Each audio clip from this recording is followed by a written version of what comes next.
We're going live, and I can't see anything, so we can't even talk back to them either. and we can't talk back to you either. Oh, So, yeah. Oh, but yeah. it's Oh, my good. God, look at this. Oh, It my looks good. God. It's like once a month. Oh. We totally could. We have like so much to share together. Yes. Welcome yes, everybody to this simulcast of week number 9 of manifesting your divine masculine, which is your inner DM, your outer DM, and your divine mission. We can't see because we It's like way back way there. back there. So everybody has to be on the Feel best like color behavior. Yes. Yeah. So I'm really excited to be here with the beautiful Divine Unisoul's 11. Yes. As we're talking about the heart of the matter, which is it's wonderful because this is week number 9. Hello there. We can't see who you are though, but I see hearts. we see hearts and stuff. So yeah, Key, totally. key. I wonder if I could do a thing like this is the heart because it's the heart of the matter.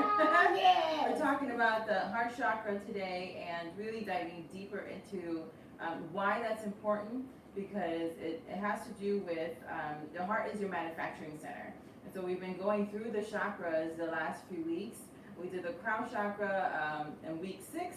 So that's when you're connected to source and everything is kind of, you're opening up and really connecting there to get that information, because when your crown is out of whack, you start going into OCD, you start you're very obsessive. Or when it's not balanced in the negative sense, then you get very depressed easily, you get very triggered easily in the negative sense, and you can't seem to get out of it. So if you need a crown chakra hit, we do that for like 5 minutes and 55 seconds in that one. So you can go ahead and do that. Go to week 6, and then week 7 we talked about the third eye, which is what you see is what you get, and go into some quantum physics and why you have to nurture that part of yourself is your imagination space. And so where the mind goes, the man will follow. So wherever what you think about, you will bring about. So we talk about that in length. And then why you have to nurture that, because the third eye is a supervisor for the rest of the other chakras. And then last week we talked about the bridge, which is the 5th chakra.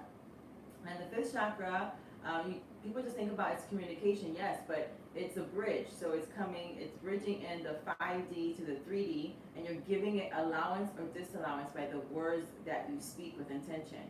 So every time you speak with the words of intention, it's like, think of it like dominoes, and then you're hitting something and poof, it just starts to then come. And sometimes it takes a while to come around, and sometimes it goes really fast. So the reason you have a time lapse for certain things, we talked about that in week number 5 when I talked about faith and the obstacles that will happen as you're in this journey of faith, because that's what it is when you're in this twin flame journey, or even when you're in mission, right? You're going to advance and hold, and you only get a little bit of what your mission is, and then you kind of get there, and then your vision will be expanded, and you're like, oh, okay, why?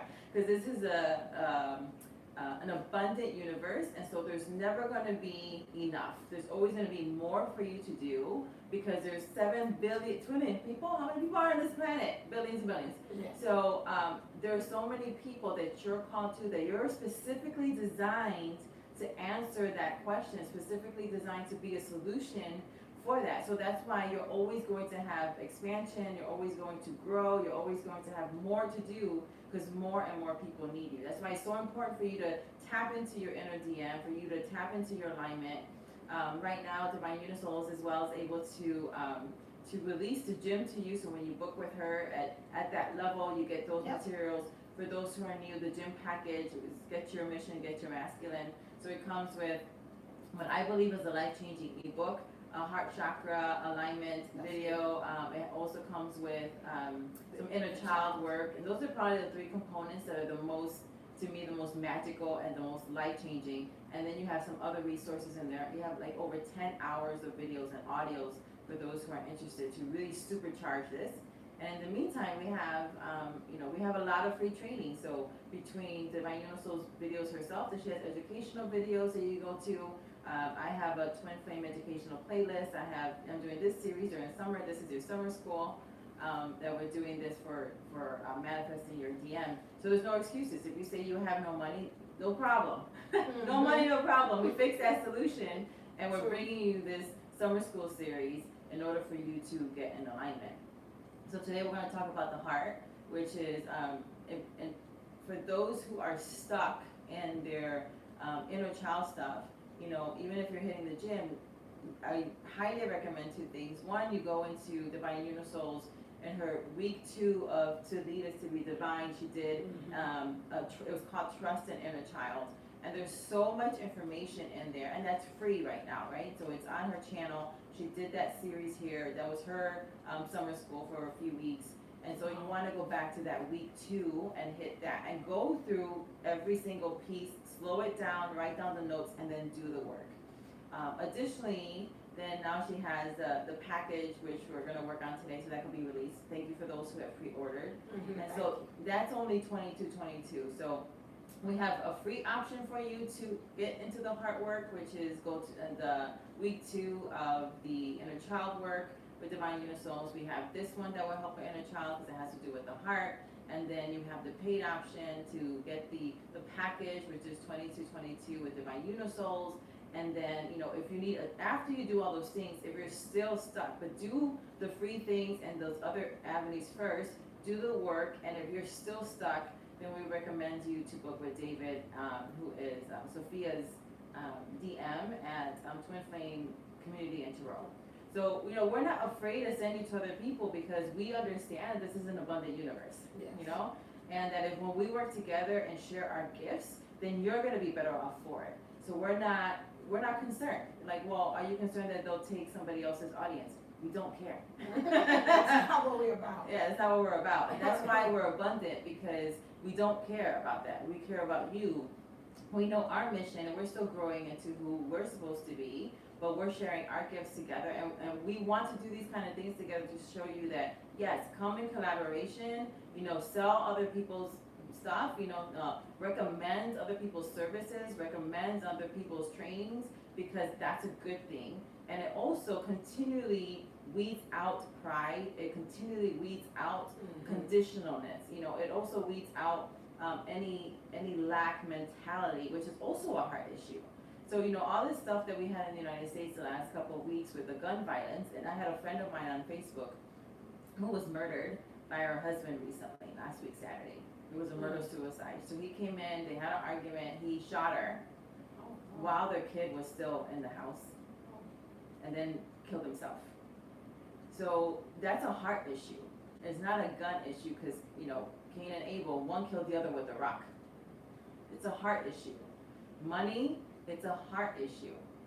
It's always a heart issue, which is what we're going to be talking about today in depth.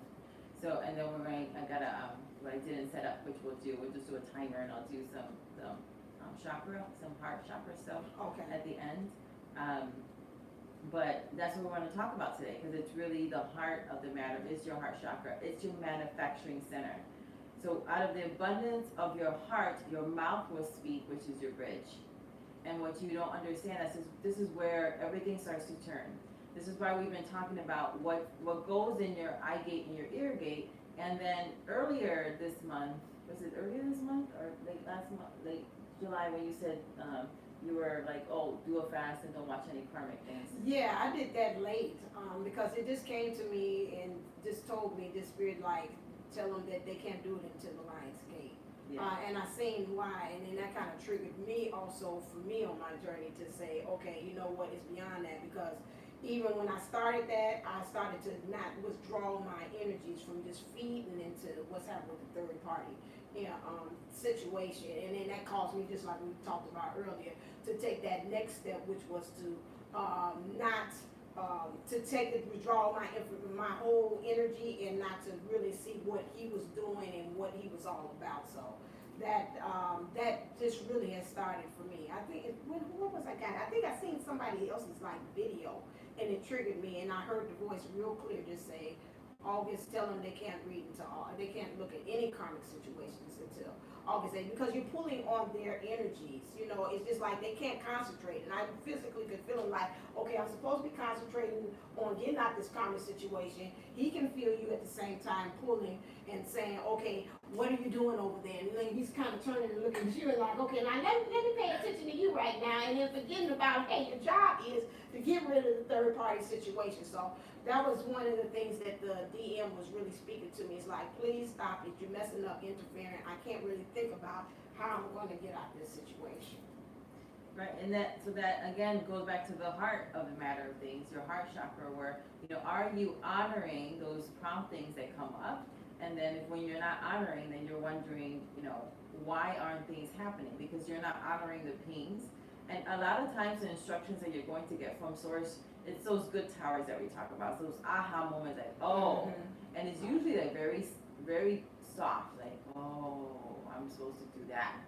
And then, but if you don't do that, then that is actually the pathway to your success, and you continually have to, you're like in a GPS, right? So that's your GPS coming through your God-powered system, coming through those towers, through those aha moments, through the crown into your third eye, so you can see clearly, and then because you're asking for it, and then when you ask for the answer comes as simple as don't watch any karmic videos until the Lion's Gate. But then you don't want to follow instructions that are simple because you think it has to be complicated. No, it's simple. It's simple, just like a GPS. Turn left, turn right. There's a, if you go this way, there's going to be a delay, 15 minutes.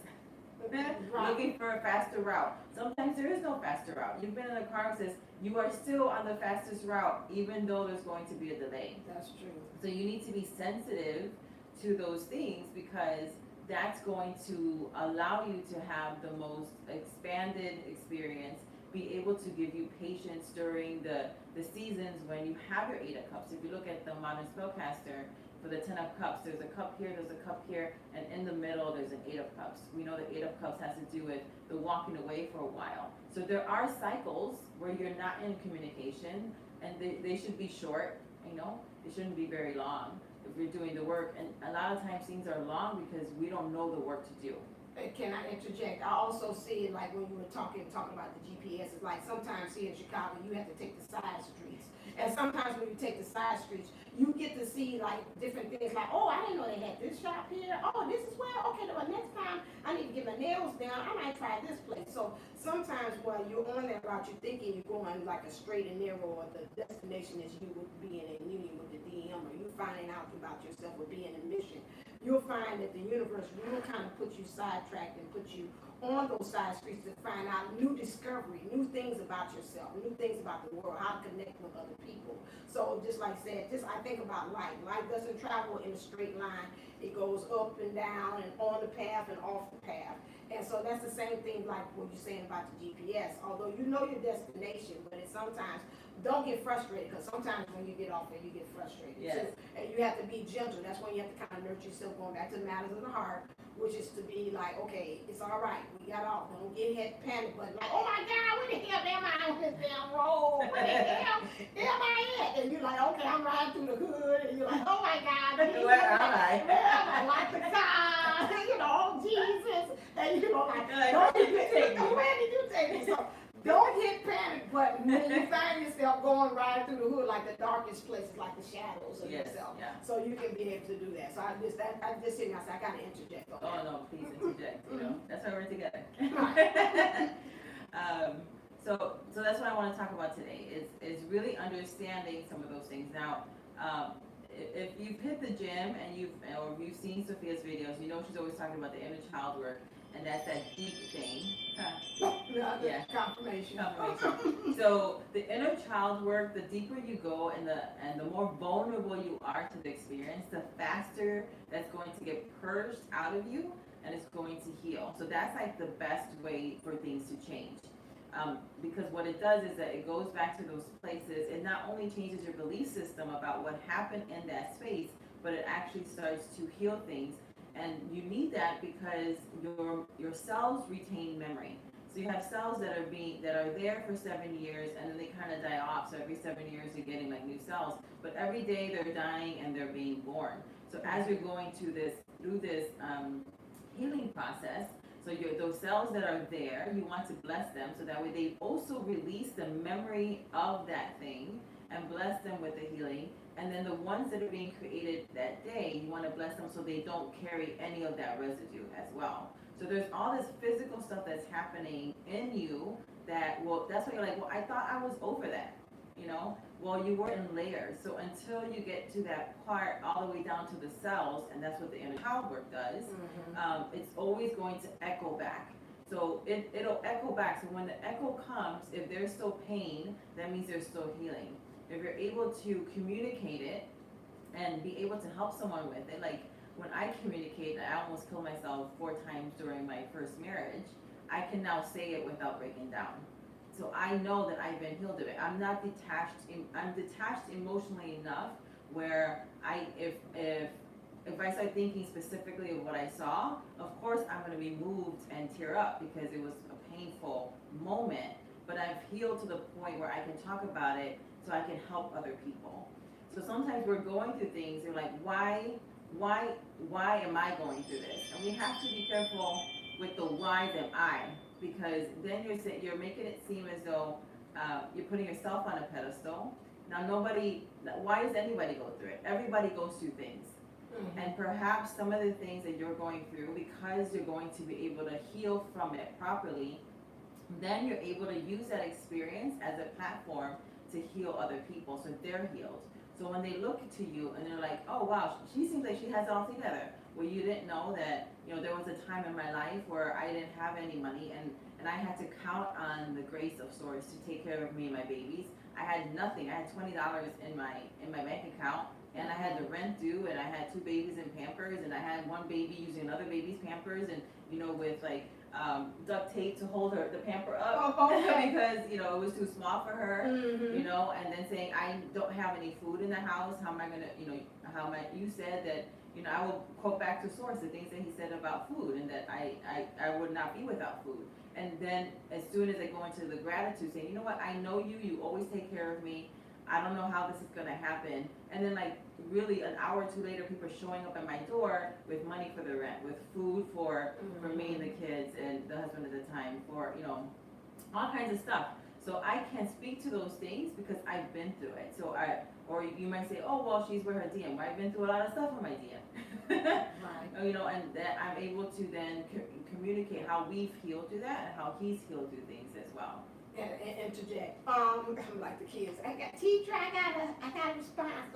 So, but what I'm thinking about is when you're talking about the process of healing, the most important thing is, and I know I watch Daniellleboomlle because she's like really my idol, that I'm like, ooh, one day I want to see and inspire myself to be that. Is that you've got to look from it from a point of being an observer, not a point from you back reliving and telling the story over again. Because see, all those emotions, like you said, like the cell memory and the feelings and the heart and everything gets involved, and then you start hitting the panic attacks and the PTSD starts kicking in. It's very important that when you do the healing work, it's like I'm just actually observing, like I'm looking at you and myself or my former self and seeing them going through the process. Not for you to go back in there and say, oh my God, he get on my damn nerves, see, there we go, he was with the Carney, and there we go again, he left at the club, and I'm going to relive this all over again. It's not for you to do that. It's just to see, okay, what have I learned from this? What can I observe? What can I take from it for me to heal and let me change that event of how I feel and connect with it emotionally and change it? That's one thing that it hit me was like, just remember to always be an observer more. And that's how you're able to tell everybody else, because especially we being empathic and we're working with others, they can feel that, like, oh gosh, she really, am I coming here for a reading for her, or is she reading for myself? I'm kind of confused. Who are you reading for? So, you have to kind of keep that in mind too while you're healing. It's like, it's not about you, it's about really, I call it this. Sometimes you talk to people and you're like, okay, they're seeing my way, and then before you know, the conversation comes right back to them again. Like, oh my God. But my thing is again, remember that you're coming from an observer point of view when you're trying to do the healing work. And also, second thing I forgot, the adult. I think also with a package, my new thing is I'm looking at the child, but I'm also looking at the adult, because sometimes you got to go back and retrain that adult and re-raise that child, your adult self over again, because some of the things that your parents have taught you or things that you learned from experiences, you got to go back and say, okay, now let me kind of retrain you. We've got enough life experience now. Some of that stuff doesn't work for what's going on now. So I really do recommend, even in the gym, the heart, the inner, and the adult healing too. And when she was talking about the observer, it goes back to what I was saying about the observer effect, right? What we see is what we get. And that's what's called the observer effect in quantum physics. That there's all these waves, and that's what the multiverses are. So think about every possibility and probability already exists. It's in the quantum field, it's in what the scientists call it the quantum field, we call it the 5D. It's the same thing actually. So what all these possibilities and probabilities exist, are waiting for our allowance to say yes or no. Now, it's not 100%, and think about it like 80-20, because there are people who also are making choices and causing things to happen, but for a lot of the stuff that's manifesting in your life, it's the observer effect. So that's why you have to observe, and when she's saying observer, think about like, well, how do I do that? Think about like you're watching a movie, and that way you're able to be detached and attached at the same time. Mm-hmm. So if you look at it from that perspective, like you're watching a movie of your life, and that you're watching a scene that happened, now you're observing it. But the thing is, like when she was saying, well, now if you're really in the feelings of it, what happens is that when your thoughts, which is the language of your conscious, and your feelings, which is the language of the subconscious, when they combine, it's always about union and coming in alignment. When they combine, now they're in union, and that's what makes the waves collapse, and that's what you see manifest. So if you're in the weeds and in that emotional space, you're scientifically, this is what's happening in your body. Your brain doesn't know that it's not happening. Right. Your brain thinks it's happening now, and that's why you start having the PTSD. And you know, because think about like, if you think about right now, like one of the funniest things your best friend said, it's going to make you laugh, and it'll trigger you, and you'll start going to a high vibe because you're like, oh my gosh, she's so funny. That was hilarious. And then you'll start laughing as though it happened, as though you're in that moment again. Right. And the opposite is also true. That's how you know divine truth. The opposite should also be true. So then when you think about that moment of like when, you know, he did some fuck shit, or your mom's home, trying not to swear, trying to behave. Trying to behave. So you know, he does some things that hurt you, or you go through you're going through your inner child healing, and you're going through whatever that experience is with your parents or your sibling or whatever it is that happened, your teacher, but if you stay there too. I take offense. Whatever it was, I had really great teachers.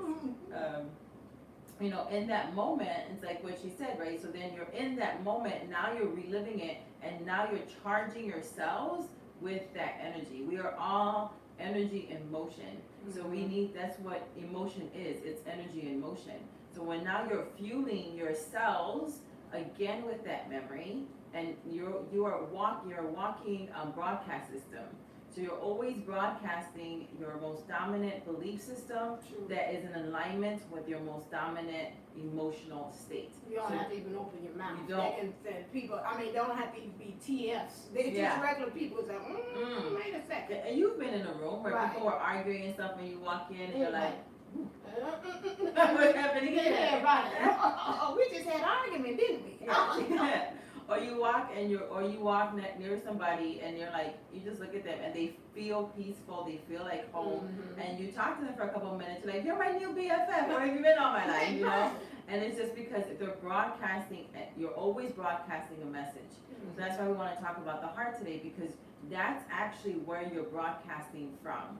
It comes in from your subconscious and your conscious, they're now in union, and that's coming from your manufacturing center. So think about like your heartbeat going. So every time it goes like this, you're sending out a commercial. You're sending out that message, and people are picking it up energetically. So you need to think about what message do you want to send out every single second. Because our atoms, more science, right? I'm always trying to give you the science of it so you can understand what's happening in your body and in your energetic form. You're always releasing energy and absorbing. So when you release energy, you're releasing that particular message. This is what I believe for me. This is what I believe is true for me. Your truth may not be the truth. But everybody's always like, oh, live in your truth. Well, we're all living in our truth. Our truth might suck. Your truth might be like, I'm always broke. He's never going to come. I never can get anything. I can't get a job. There is no jobs for me in this market. I've gotten gotten great jobs in a market in Chicago when there was nobody hiring, and I always got what I wanted to get paid. And Chicago is a hard network. You got to know someone to get in there. So Yeah. yeah. So, so the thing is, that was my belief system. My belief system was always like, work is a gift from God, and work is created to pull out my potential. And so that was always like, well, if work is a gift, and gifts are given freely by grace, that I have the gift to get work, not a job, work. Work is different. Work is about pulling out your potential. So I always landed in a place where it will pull out my potential and it will develop my potential. So that's what you need to do as well. It's all the heart thing. So so you have the main path, which is your inner child stuff. And then so how do you do it in other ways? You have to reprogram your belief system. So this is another way you can reprogram. The inner child work is the best way because it's doing several things. It's helping you to go back in there, clean out your cells, do a quick work in your mindset so you don't go back to those spaces again. Mm-hmm. Or you can go the long way, which is to do it slower because you don't want to deal with the pain. Eventually, you're going to get back to that. Take the side streets. You can take the side streets, and you'll still get to your destination, mm-hmm. but you might end up, it's going to take longer. Sure. So one of the things that you can do is that is repetition. So your belief system is going to change through one or two main things. An emotional experience, a deep emotional experience, which is what happens in the inner child, or repetition. So if you think about the things that you believe now as an adult, 20 years ago, you probably didn't believe that was true. Because it took a long time over the course of decades for you to change that belief system. So how do you know you're living out of a belief system? That is your automatic response. Mm-hmm. So if your automatic response to I can't, the job market, I can't get a job, well, that is a lack mentality. And in your belief system, that's your automatic response. So when you talk about your DM, your divine mission, your inner mission, your alignment, whatever it is that you're here for, because you're here by divine appointment, whatever it is that you want, what is your automatic response? Is your automatic response, yes, this is for me, and I can see the end from the beginning, and I may not know the roadmap, but the roadmap will, show itself when I need to do the next step? Or are you in the point where you believe and you don't believe at the same time? So you believe it's possible, right? But you don't believe it's probable for you. There's a difference. I see it as almost just like a computer. It's like it's your default setting. So, mm-hmm. No matter what you put on it, it'll go right back to that same setting with your beliefs and everything. And so you have almost like class, like sometimes I have on my computer, and it has all these different messages that pop up that conflicts with. I'm paying attention to this program, but you got to remember, you got like those pop-ups, which is those other kind of disbelief. Nah, you can't do it. You can't be with the DM. Nah, they're enjoying themselves with the third party. Or I looked on Facebook and I see them out there, they going on vacation together, all this. So those are kind of like, I call those like pop-ups, and mm-hmm. you have your default setting. So when you say that, that's what I visualized and seen. It's just like your default. So you've got to change the settings. You got to go in there with the inner child things and do those things, especially like when you're meditating. Your cells, actually, just like what you're saying, I feel that, and I've also added that into my meditation, which is to release it from the cells, because mm-hmm.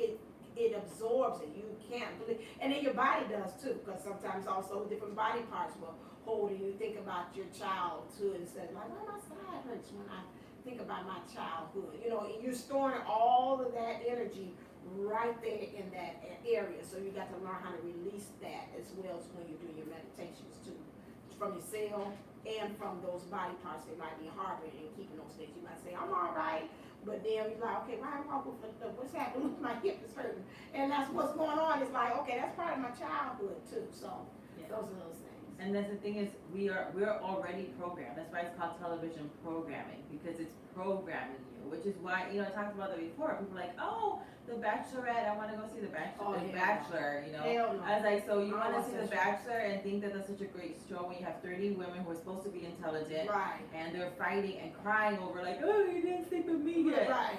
What? Oh, You want some community? You know, I'm Right. not interested in having a guy sitting there over the course of a few weeks sleeping with 30 women to then give me a rose. Right.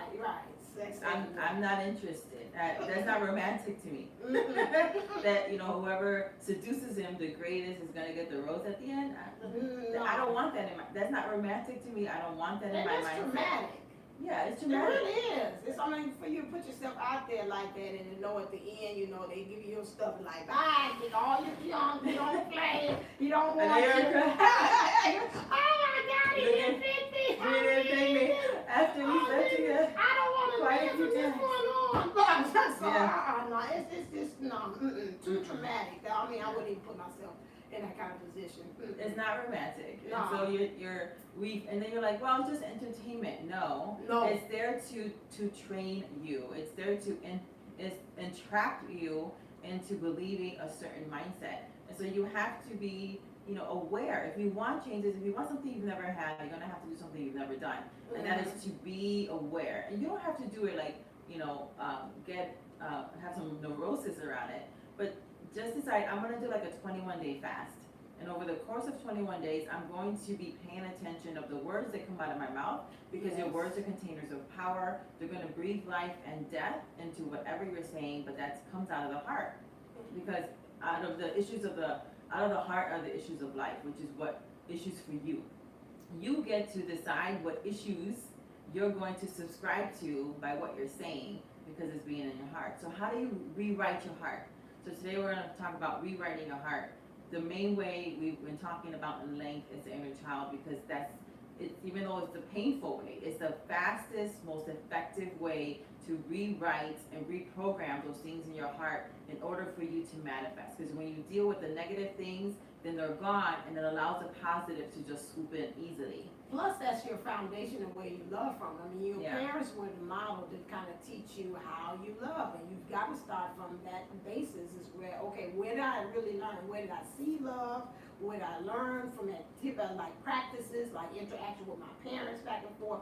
You've got to start from there. It just has to. There's no other place. You can do from an adult, but to me, it's like you're doing from the top down. But you got to really deal with the ground, the root of the matter, the heart, which is like you're saying, the heart of the matter. So that's the most effective way to do it, because it just hits so many different things at the same time. Another way you can do it is by reprogramming your mind and your heart. You can do a writing prompt, right? So I remember, and I had gotten this idea because I was listening to, I think his name is Pastor Cho, and he's got this huge church, millions and millions of people in Asia, and so he would pray for people. And there was this lady who would always come to his line for healing. And then he's just like, I already prayed for you. It's like the things that you think are insensitive. But he's like, you know, I already prayed for you. I'm not praying for you again. And then she's like, you're my pastor. You're supposed to pray for me. And I'm sick. And he's just like, no. He's like, this is what I want you to do. I want you to go home and write in a notebook, I am healed. With his stripes, I am healed. Okay. 1,000 times. And then when you're done, come back. And then I'll pray for you. So she does this writing practice, and she comes to him, and she goes, look, Pastor, and he's looking at her, and he's already noticing that her healing had manifested, because she's walking straight, and she's all bubbly and stuff, and she's like sitting up, and he's not even checking her notebook, and he's just looking at her and smiling. And then he goes, well, how are you feeling? She goes, well, I feel great, and blah, blah, blah, blah. And then he goes, yeah, because you're healed. And she looked at him, she goes, and she didn't even realize her healing had manifested, because she was kind of furious to do this. So then she went from, I think in the beginning, in her writing, she did like past tense and then present tense, and then started saying, I am healed and I'm feeling great. And she had not even realized that in the process of writing it, she was actually reprogramming her mind and allowing her body to do what the body does, which is to heal itself. So he said, see, you're healed. And then I started reading on some other things too. You know, and the writing prompts are really popular. They're like, you know, you can do like 55 times for 5 days, 33 times for 3 days, whatever it is that you want to do. But you need to write the vision and make it plain. So don't write a soliloquy because you can't keep on repeating it. So let's say you want to say, for a job, right? You're looking for a new job.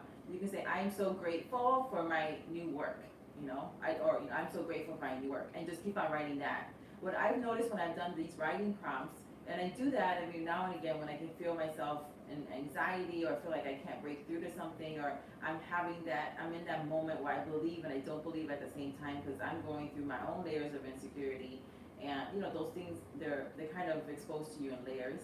And so having like, no, I've been through this before, I know that I can, you know, it'll happen again, I don't know what my block is.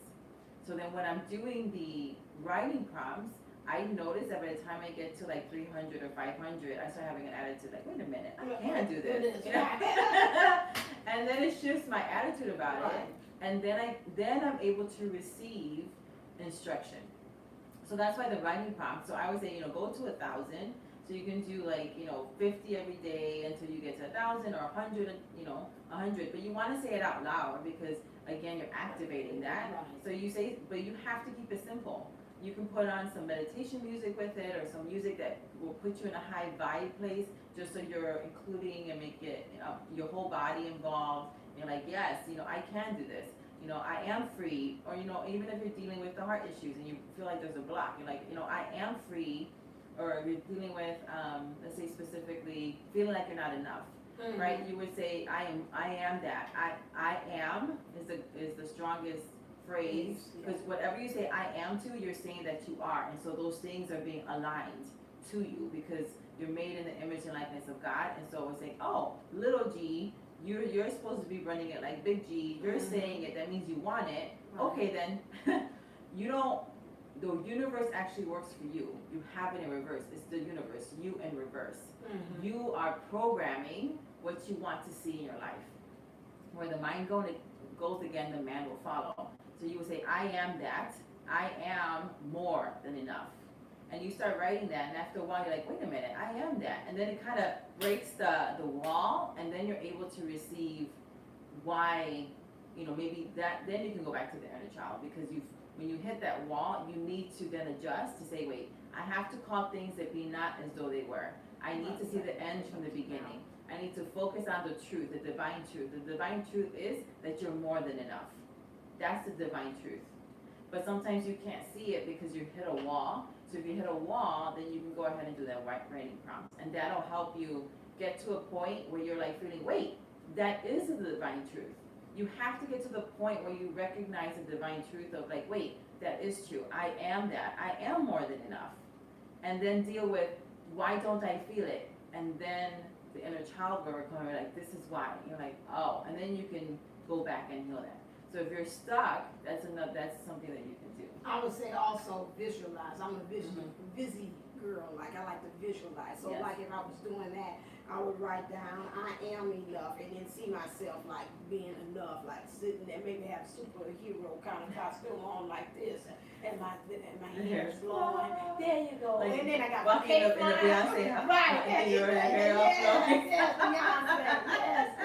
Beyonce. Yes, hunting. No, and I like this, so I am enough. So I would add that on to it as well. It was something else. I guess maybe I would add on some like empowering music, because you know I'm a music person. So I would add that too, like maybe when I'm playing that, you know, some kind of like that, Girls Who Run the World or something like that. It would help me to kind of get me into the mood as well. That's why I was thinking. That's so important. Music is a great way for you to use those things, and sometimes you want to have, especially if you're trying to shift.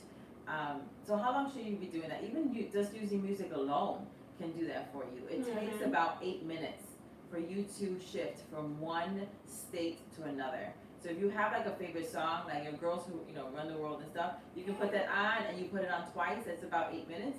You just get up and you move your body and you visualize yourself actually running the world, actually being yourself, being in that video, you know, and then it really does help you get into a better state. But it takes about 8 minutes because your brain again doesn't know that what you're thinking about is not happening. Hey, what you doing? Yeah, hey, what are you doing? What you doing? What are you doing? Right, and then it says, oh, is this what you want? Is this what's happening? Oh, okay. I'll give you more of that. Right. So that's why, again, you have to be careful about what you're thinking about, because the more you think about something as you're visualizing it, we do this all the time by default. What you have to then start doing it is doing it by design. If you want to move from one state to the other, remember 8 is the new beginning. So you have to shift for 8 minutes. Just keep on focusing on something else that's positive, something that you want, the end result, and then you'll know because you'll feel a shift in your mood. Your mood is going to be your indicator of like, wait, how do I feel about this now? That's your current moods change, right? They go up and down. So then when your mood shifts, that's your indicator that you've internally shifted, and then you can do the other kind of work. Yeah, and I think of the 8 for me as always symbolized like harmony. So you're trying to do it 8 times, you're becoming in harmony with the idea of you saying, yes, I am enough. And so that energy, you're linking up and becoming in alignment with that same idea, that concept of where you see yourself being too as well. So, yeah. Yeah, so that's really important. So that's what you can do. You can either do repetition. Repetition is the key to mastery. Yeah. So the more you repeat the process, and that's why we're offering you different ways of getting to the same destination, because you have to go and honor your intuition. It's like, what do I need now? Oh, I just need to go, and I'll go and refresh myself by seeing Divine Universal's webinar. Oh, I got her package. Let me go through everything again. There's something in there for me. Oh, I'll go through the educational playlist, or maybe I need a chakra session. Whatever it is you need, honor that, and go. That's why it's important for you to have a whole repertoire of tools, because it's not always going to be the same thing. For a season, it'll be inner child work. For another season, it might be writing and visualizing and having that's your vision board. Your vision board is your third eye. So use your internal vision board and say, okay, that's why vision boards are good if you know how to use them properly, because then they're there for you and your brain's like, oh, is that what you want? The problem with vision boards is after you see them for a little bit, you no longer see it. Right. It's ignored. It looks like just part of the background. Yeah, it's just part of the background, and so then you're not working toward it anymore. Right. So, but if you have a practice where you're always nurturing your third eye, that's actually nurturing your heart center, and then you're always moving toward that. So you want to, go ahead and use that practice, use the inner child work, use the key to mastery, your repetition, and over time, it starts to rewrite things in your brain. But it does take like at least 21 days. It just take one thing. Don't take everything. It's just too much. Take one thing for 21 days and focus on rewriting the history and the belief system about that. So if you're having internal things of like, I don't feel like I'm enough, that's the thing that you need to work on. If you feel like I can't get a job, or I can't get a higher paying job, but that's also self-lack.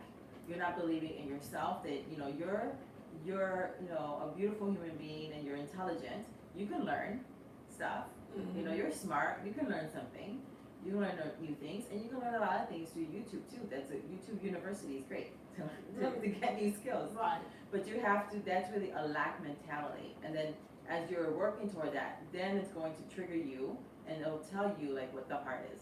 You want to do something? Yeah, and I want to also add on to that. I seen on someone's videos, they were saying that some of our meditations, I'm not in 100%, but I do understand the concept of it. Some of the things that we have been doing prior to, like after this Lionsgate, those things will not still be able to work. What I would say is that we're getting into new energies, and then we probably will be finding ourselves having to use new tricks or tools or something out of our bags and stash for us to kind of get into these manifestations of things that we want. We'll find also after a while, if you keep on doing something over and over again, I know you probably did that, like this certain kind of thing that you have spiritually, that tool, after a while you become immune to it, like you're saying about the vision boards. I was thinking about that, but sometimes I've seen even in my meditations, like, I don't want to meditate on that no more. I'm kind of tired of that. I had like one in my practice that I had that it was something about the energy and me joining back with the DM and stuff, and then after a while I was like, okay, I gotta stop reading this. You know why? Because this keeps on introducing that we're separated, and that's not working for me. So, you have to kind of see, like, some things like, okay, it was good for a while, it got me through it, but then, okay, now I might need to kind of replace that with something new. So after a while, I feel that your your brain kind of gets like, hey, you kind of tricked me at first about that manifestation, but you know what? I'm hip to you now. So now we're going to go right back to what we had did before. And so you kind of got to trick and say, okay, yeah, now let me come up with another strategy, another tool to block that, because you have to kind of watch it. It has a way that default is strong. It is. So think about, and this is the cognitive behavior techniques that I teach too, right? So think about your default. It's like 70 degrees, right? So through your sheer will, if you want it to be 72, you can push it up to 72 and hustle and work really hard to keep it there. But until you rewrite your belief system to be at 72, what's going to happen is when you're tired, you're just going to fall back to your default of 70. In your low energy self, you'll fall down to 68 degrees, but you'll always pop back up to your default of 70. So until you rewrite that belief system in your heart, which is through either inner child or doing some repetitive things in order to rewrite your belief system about that, you're always going to go back to your default, because that's your programming. We always go back to our default program. And if you want your default program to be something different, but that's the great thing about now being an adult. A lot of the programs that we're running and running in and through us were given to us and put into us before we're 8 years old. So now you are able to, as an adult, free will, recognize that you have the power to rewrite history and rewrite your destiny. So maybe before in your path, the default would have been that you would stay poor forever. The default would have been that you're never going to have the love of your life. The default would have been that you'll always have to struggle. The default would have been that you're stuck living in that neighborhood that you don't want to live in. The default would be that you'll never be successful and you're never going to be, your business is never going to take off. That might have been your default, but now you can change your default by design by doing that heart work, because your heart is manufacturing that thing. So you get to decide how the story is going to end. It's your history. How will you then change how the past and the future are going to talk about you? So we're going to do some cards on just what has been intuitively guided to me to do. So, go ahead. So she's going to do some cards and see what comes up for what's in your heart space right now. If you're watching this not live, don't worry. This is you're here when you're supposed to be here. And so throughout time and space, we bless you. We bless the cards. We just bless them with love and light. We release that onto the cards and release that onto you. That the things that are coming up now need to be talked about. It's not going to be for everybody, obviously, but there'll be a piece for you here. And so just be open. And then we're gonna see what comes up and then talk you through it. There we go. Okay, so the Christ flame. Okay, so now this is what I know it's from a distance, like you can see that. Or maybe you can do it on that side too. Oh yeah, they can't see that. They can't see that anyway. Okay, we just see it. It's just for us. Y'all just talk amongst yourselves. No. Okay, the Christ flame. Oh wow, I'm gonna put that right there, and the number is 31. Okay. Let me see. I got my goggles on, as Sophia says, so I can be able to see. I'm not gonna get too deep into it, but this is the overall energy that we need to work with. Within you burns the flame of the Christ. Beyond religion, the flame belongs to all hearts willing to receive the divine. Opening to it as a lover would open the heart to receive the beloved. Though the awakening of the Christ within brings greater closeness to the divine and therefore greater love and depth of compassion, it too can bring sadness, righteous anger, and a passionate need to contribute positive healing, action, and change in the world.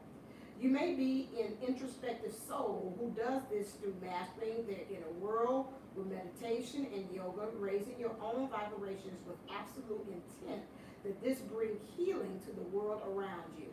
You may be an extroverted soul that thrives in sharing messages and living a life of dynamic action in support of the causes that are worthy and moving to your brave heart, capable of feeling divine outrage and responding with inspired action. You may be a combination of these soul types and choosing wisely what you consume, which companies you, what television you do or do not watch. Isn't that spooky? We We're just in said that. flow. We're in flow, right? This is We confirmation. did this confirmation, and what we read, voting for the life you want to have around you in the world through your actions, internal and external. And this is the Christ flame igniting within you, setting the world aflame with the fire of divine love. This oracle brings guidance that you are connecting with the universal Christ consciousness, and your heart is meant to awaken as a sacred heart, bear the Christ flame of divine love this lifetime, not past lifetime, or next lifetime, this one. And you are part of the wave of awakening happening on the earth now. You are exactly where you are meant to be and doing exactly what you are meant to be doing. Keep going. Yes.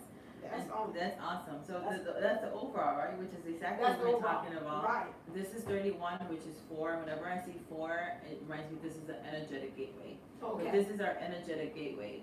Christ means anointed, and the anointed and anointed one. So that is moving again into your divine feminine self, your divine masculine self, rising to the occasion, honoring who you are, and then moving it. You know, sometimes we don't honor who we are because we don't believe it. We don't believe that we're divine feminines. We don't believe we're divine masculine. We don't believe that we're made to raise the vibration. We say it, and we want to believe it, but because of these other things that are in our heart space choking it out, and I talked about things choking out in week 5. You know, that's one of the obstacles, how things come up to choke that out. So your energetic gateway is really allowing yourself to be who you were created to be, a beacon of love, a beacon of light, wherever it is that you've been planted. You know, if you can't, you need to be able to learn to be the lotus. Bloom where you're planted. And if you're planted in a place that's yucky and muddy and dark, you are there for a reason. Raise the vibration where you're at. It's practice for where you're going to be taken. Okay, and to piggyback on that, what I had seen as what we talked about earlier, just be okay with where you are. Don't push yourself. I think with me, I think it's us as divines, and I said that before, even on my videos, that we're saying we're divine. We're supposed to be, you know, it's supposed to be perfected. You know, we are our worst critics. We are much harder on ourselves than anybody on the outside. And it's just like, you know, I think I talked about it, was it in the love thing, about how we have to reset back ourselves again, back to that clean slate. That's why we do the inner child work, for us to be able to go back to our inner child, which had nothing. Everything was just pretty much, it was just all. You had your imaginary friend, you believed in things that other people didn't believe in. And you just got to kind of go back and reset yourself again. Again, back to the buzzword, default. Erase that default and go back to, when you have a computer, you go back to factory setting, which would be back to what God had set you, or the universe had set you up in the beginning. So this is what we're working on. The overall energy is just coming back to be quite like, what would Jesus, like we had that trend when we said, what would Jesus do? You know, everything was Christ-like and trying to really be the purest form of love, of unconditional love. That's what we have to go back to. I asked the cards also what we need to work with in order to get that is pay attention to the red flags. When I see this, they got the divine feminine here, so it's just really about that crown chakra, opening that up. I see us also putting on extra layers for hide. It's not our persona. What are we portraying to the world? We're kind of, you know, we're shielding ourselves to a lot of things instead of really in order for us to love, we've got to risk, you know. It's just, when we're just in love, we just have to go ahead and just do that risk. Open ourselves up to things, especially when we're trying to be divine and we're doing those things when we try to practice unconditional love. Sometimes we got to kind of open ourselves and be vulnerable and say, okay, I take the hits or whatever, highway life kind of brings to me as well. But we've got to watch the red flags about ourselves, about our DM, and then also in the world as well. What do you see about that one? And additionally to that is what I'm getting is that when she was talking about hiding, a lot of times we hide, and we're saying that we, under the guise of protecting our energy. But it's when you are in this Christ-like state, it will push, when you are filling that up, and she talked about the crown because that's really connecting to source and getting that life energy. The reason you want to have your crown balance is because there's that life energy of the universe coming in and energizing you. And then when that happens, you're able to take the risk because you're able to move in compassion. If you want to see signs and wonders and miracles happen in your life and other people's lives, then the road to that is obedience, which means that when you get the aha moment, you get that idea, go with it, follow through and honor that. But the other part of that, another key to that, is compassion. And compassion was really what made Jesus, Ascended Master, a great healer, because he just moved with compassion everywhere that he went, and that's why people would come in droves and just want to touch him, because they knew if they can just touch him, they would get what they needed from him. They knew if they would just come and sit at his feet, they would get the wisdom that they were looking for. And that's what you're called to do too. You're called to do what he did and even greater. But we can't even get to what he did because we're too afraid. We're too afraid because we're not moving in compassion, and that's why we're not taking risks. But once you start seeing yourself for who you are, appreciating that you're a solutionist, that you were created for this timeline to be able to bring solutions to people, that will help you take the risk that's coming up, because it'll push you into that realm of compassion. Right, and that's funny you said the next card where I clarified it was between worlds, which again, that kind of like I'm stuck in between, one foot in, one foot out, one on the 3D level, physical, and then the other part is like, okay, I want to be 50 level, or me being worldly between me being spiritual as far as getting into this Christ-like thing. I think about that card, and it might pop up for my darker mirrors, that about, it's got this card where it's got the man who's divine with the crown, and he's got his other former self that is dead. And it's like some of us are just like really scared to let our old, our ego self die. It's just like, it's a scary process, which causes us, especially when we're trying to become Christ-like, something within us actually has to die in order for you to do that. And it causes us for us to come see the world differently too when we talk about love, because we got like the gray here, and then we have the color. I call it the what's the Pleasantville card, because that just messed me up. I'm like, what is the movie I'm thinking about? And oh, somebody like, it's Pleasantville. Okay, so I think about that movie with Pleasantville where everything was just gray, and then just one girl sparked this in the main character. I can't remember who it was. Anyway, so main character, and then he started to see everything in color, and then Technicolor, and then it becomes infectious, and then the other people start seeing things. And so it becomes infectious, just like love. It starts like unconditional love. Once they see you practicing, that's why we're here. So we can show the template about that. And so it just kind of starts that kind of wave from that point on. But again, we're straddling while we're paying attention to the red flag. Some of us are paying too much attention to the daggone red flag. And it's just like, I'm just staying here. Right. I ain't moving left, I ain't moving right, I'm just gonna stay right here in the middle. Right. So that's causing the issue as well. With that. Because you're covering yourself again, and even in your wanting to protect your energy, that can be a red flag for you. True. Like if you're too protecting your energy so much, then you have to realize, are you hiding or are you really protecting your energy? And if your energy is going to be shifted so easily by other people, then that's an opportunity for you to toughen up, because they need you. They need you to go outside. And you know, there's one of the things in one of the cards, the footprints. So the person's walking, but their footprints all filled with light. Everywhere you go, when you're broadcasting, you can be like a little fairy. Just like leaving your light and love. Right, how you broadcast, what you say about broadcast. Right, so you can actually decide, I'm going to walk my neighborhood and I'm going to release love and light here. And only love and light is going to be managing this space today. And I'm going to walk the perimeter and create a perimeter of love and light. What a beautiful thing that you can do for your neighbors who you don't talk to, you know, or they don't know you, you don't know them. But that's also something that you can do as a love gift for the neighborhood that you're in. Walk the perimeter and just draw that love line, draw that lifeline. Saying, right here where I live, this perimeter, I'm taking control of it as a divine being, and I'm going to put a perimeter of love and light right now, and bless where you're at, and see what happens. Why don't you do that for 21 days? Purposely, with intention, release that love and light that's within you. Make it go to work. the more you work it, the more you'll have. And I'm thinking about that. Sometimes you just don't have to even like intentionally do that. And that's funny, this word came out, surrender to effort. You don't have to do that. Just start off your day. I think you even said, I think some genius told me this, I'm not too sure. But Jupiter 11, maybe. So my thing is that just start off the day with intentions, and just like today is just like gonna spread joy, and just like from that point on, you already set subconsciously that's what you're gonna do, and you'll find out. You go there, maybe at the grocery store, somebody start talking to you about their life, and you call yourself kind of like, oh, you know, ministering, I call it in some ways about what's going on. You don't have to really kind of like intentionally say, okay, today I'm gonna do that. Just you saying today is this intent. Today I'm just spreading love.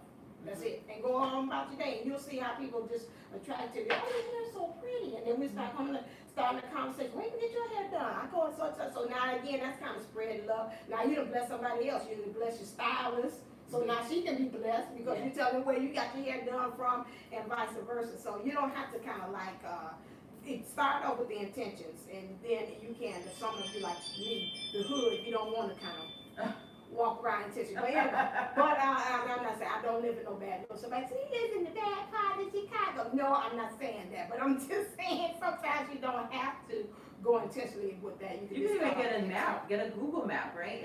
And then like put your hands over it. It's like I just bless you. Right. And I'm gonna draw it out with my fingers. And you know, if you don't want to go outside, you know, you can just do that too, and just and then see the love and light that you have. Move with compassion, and you'll see things move. True, and then that also subconsciously that resets you too, the intention, so that you can be able to say, I am love, I'm spreading love. Remember that, and it also resets yourself. So when you start expressing like, I don't tell this girl up in this Walmart, well, she say, wait, hold a second now. What did you just tell yourself today? Today I'm expressing love. Okay, that's all right. I'll just stand in the line. Oh, I'll be good. You're like 20 registers, one line open. Jesus, did I say I was expressing love today? Did I express holy anger in the Walmart? Right. Let me bless this person all the way. Okay, so now our shadows. Now this is what we're hiding from ourselves, which is today for tomorrow. Interesting. I don't have to read because these cards, I like to read because it kind of triggers me to say, okay, oh, I didn't think about that. When I looked at it, it just looks like living in the now and connecting to me, the past, when we're talking about maybe the inner child issues as well, and bringing it fast forward to where we are now, number 32.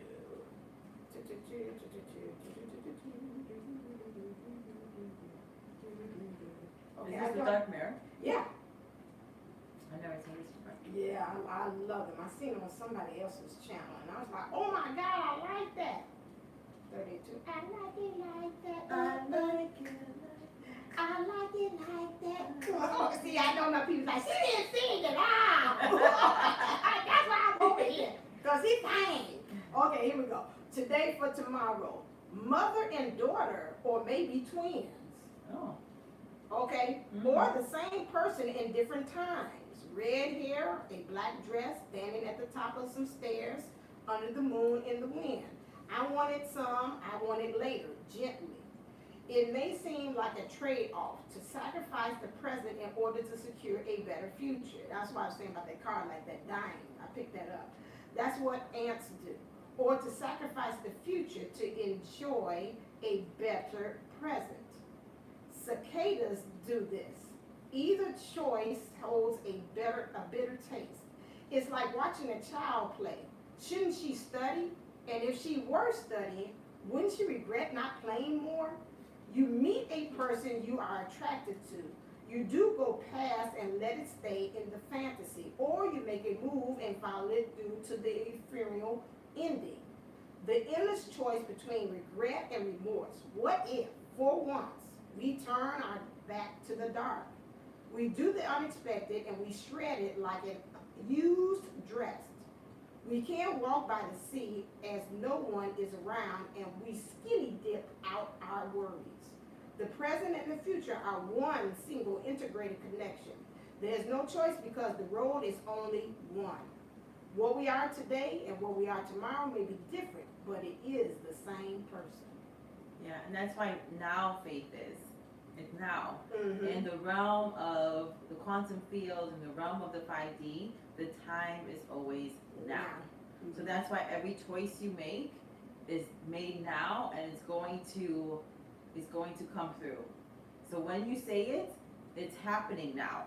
It is happening now. Now the fruit of it might take some time.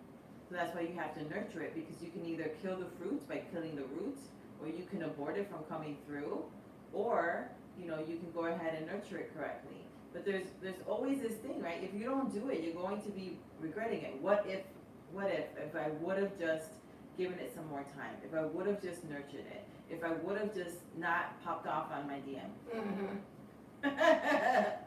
If I wish I wouldn't have. So if you have regrets, then just shut the mouth of that regret quickly by agreeing with it. That's agreeing with the enemy.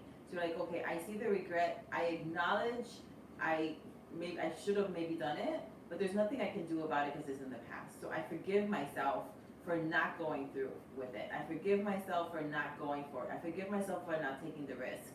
I forgive myself for going off on that person. Forgive that moment. Forgive the person. Forgive yourself most of all, because you're holding yourself in condemnation. Is that, what is it, the Nine of Swords, Eight of Swords, when you're like in self-imposed prison? Yeah, I think it's that one. Yeah. So you're in your own prison through your regrets. So just release yourself out of that prison by forgiving yourself, and then just move on. Yeah, and they said here, and I skipped that, it said hope is in the present, it's the bricks we use to build the future on. I think about when I see this here with the two things, it's like here now I'm hearing a lot through the videos, because I look for also patterns too. A lot of us, and we stated this before, it's like, especially when you want to be with your DM, live as if they are. It's not separations, like they are with you. We are one. So that also helps, especially when we're talking about this love, this practice. It's like, act as if you are, not if, they say not if, but you are in love, or you are with your DM, and that also sets forth the intentions about what's going to happen for tomorrow. But that's interesting that they have that. These are twins. They say mother. So again, to me, what I tell you, when you see that, generational. What's coming through the generations through your heart space as well. Yeah. Because you may believe in past lives or not. So even if you don't, science shows us that we have minimum of 4 generations of information encoded into our genes. So that's our building blocks. Right. So you can't recreate the genes, but you can have them express themselves differently. Mm-hmm. And that comes through the inner child work and the repetition and changing your belief system. Right, yeah. So there is, whenever I say 5, because to 5, I'm like, that's the grace to change. Right. So you have the grace to change those things that are encoded into your genes. You may have a propensity to be an addict and to want alcohol, because alcohol has been something that was a ruling energy, bad energy in your bloodline, but you can break that. You can choose to continue to be an addict, or you can choose to leverage that addictive propensity for something good. Yeah, and I'm looking at here, this looks like almost like an old bouquet or something, like roses or something like that. And this is the mother, that's the younger one. So I would say also just watch the patterns of how, like your mom or whoever would, somebody call your mama, say, well, I'm telling my mom, other people raise other people, you got grandma, mother figures. Right, mother figures, guardians, and they got stairs. So it's like you're leveling up. Watch how also some things of like heartache and those things that they pass on, generational things, but this seems like love lost to me, and how they kind of pass on those lessons of how you love you now is in the now. Because I think I use that example, like, they like, mom might say, well, when a man speaks, you don't do anything. Not my mom, that's not her. So don't put that equation at all with her. But it's like different kind of principles and things that they taught you, and you was like, it's really coming from a place of like deep hurt, and it's like, no. What I watched the movie Carrie. Oh yeah, you're like, why are you watching that? And my mom and I, we were sitting there looking, and we were like, you know what? Why is Carrie's mom so kind of old? We know about the religion, but it's like, why is she so like, don't go on that prom? And you know, when the boy comes and answers the door, I'm gonna tell him that you're not here. Just don't do it, don't do it, don't do it. And so my mom's like, why is she like that? And so she's like, you know what? I know what it is. I said, what is it, Mom? She said, because she probably had been raped. And I was like, oh. And so like, okay, now she's trying to pass on that fear to Carrie. And she's like, no, don't go out there, don't go out there. And she's like, after a while, Carrie's like, no, Mom, sit down. You know, she did a spell on it. She's like, go. And so that's the same thing. It's like that fear base. It's like, I had a love. It didn't go right. And the thing is, it comes like, because of the fear, right? So in her effort to protect her daughter, she drove her crazy. Right. You know, I'm like, hold on. In an effort to protect you. Keep that stuff over there. Yeah. Oh, right. And the moon is here too, so it's like talking about, you can't see it, but in this card, it's like things that need to be illuminated. Right. In order for you. Illusions of things in there. Yeah, so there's things that like she was talking about, you know, that there is like dead flowers. The mom is still holding on to dead flowers. So you need to release the dead things in your life, and sometimes having to let go of the hand that's been walking with you, because they're still holding on to the dead thing. Right, yeah, that's why I say your former self and your present self. One way in which we said this is my divine things, my divine cards, this one I have to work on, opposite. So what things we have to surrender in order for us to become Christ-like, going back to the Christ flame and paying attention to the red flags and this shadow of us understanding our former self to our now self, and how we learned how to love, and how we need to deal with love in the present, in the now.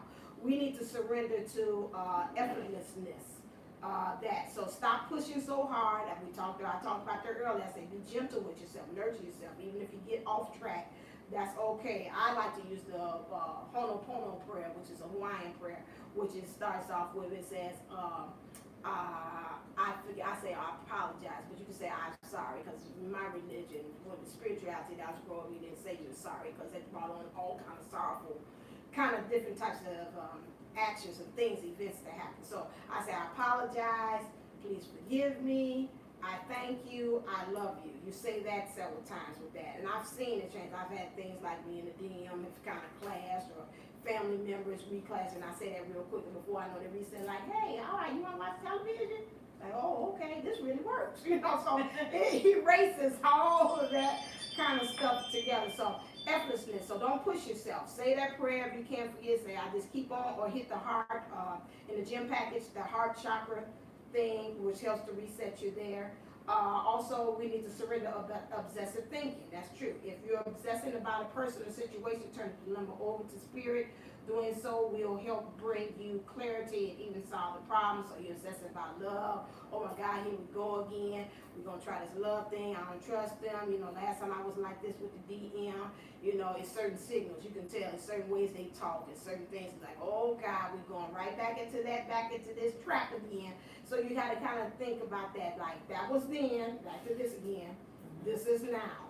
Surrender worry. I'm on to that. Make a commitment not to live an anxiety-driven life. When worries arise, breathe them out of your body.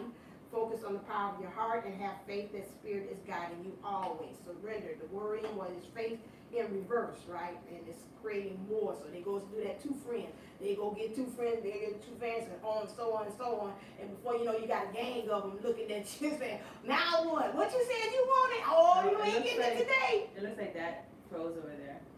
Oh, did? Yeah. Oh, Lord. Okay.